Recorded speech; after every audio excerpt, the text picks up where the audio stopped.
Japan को पीछे छोड़कर भारत अब दुनिया की चौथी सबसे बड़ी अर्थव्यवस्था बन गया है। भारत की अर्थव्यवस्था अब 4.18 ट्रिलियन डॉलर यानी 374.5 लाख करोड़ रुपए से ज्यादा हो गई है।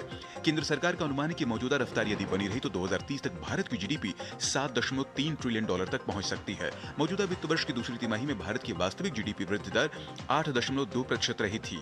भारत सरकार का कहना है कि देश में महंगाई दर लगातार कम बनी हुई है, साथ ही बेरोजगारी भी कम हो रही है और एक्सपोर्ट बढ़ रहा है, जिसका सीधा असर अर्थव्यवस्था पर पड़ा है। पश्चिम बंगाल में सत्ताधारी Trinamool Congress special intensive revision को लेकर चुनाव आयोग के सामने अपना पक्ष रखेगी। इसके लिए पार्टी के 10 सदस्यीय प्रतिनिधिमंडल दिल्ली में चुनाव आयोग पहुंचेगा।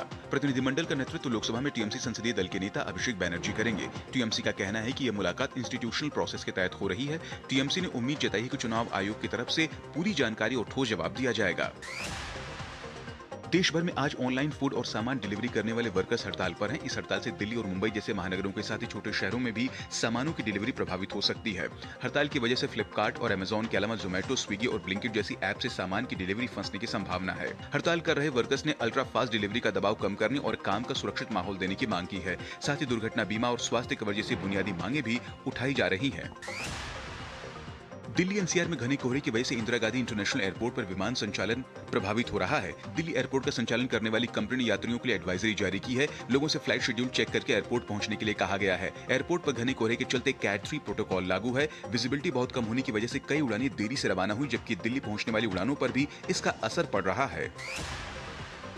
आईसीसी महिला टी20 रैंकिंग्स में भारत की 2 खिलाड़ियों की रैंकिंग में सुधार हुआ है। सलामी बल्लेबाज शेफाली वर्मा और तेज गेंदबाज रेणुका सिंह ठाकुर की रैंकिंग बढ़ गई है। शेफाली वर्मा ने 4 पायदान की छलांग लगाई और अब वे छठे पायदान पर पहुंच गई हैं। शेफाली को श्रीलंका के खिलाफ खत्म हुई टी20 सीरीज में 3 अर्धशतक लगाने की वजह से रैंकिंग में फायदा हुआ है। वहीं रेणुका सिंह ठाकुर अब छठे पायदान पर पहुंच गई हैं और उन्होंने 8 स्थानों की छलांग लगाई है।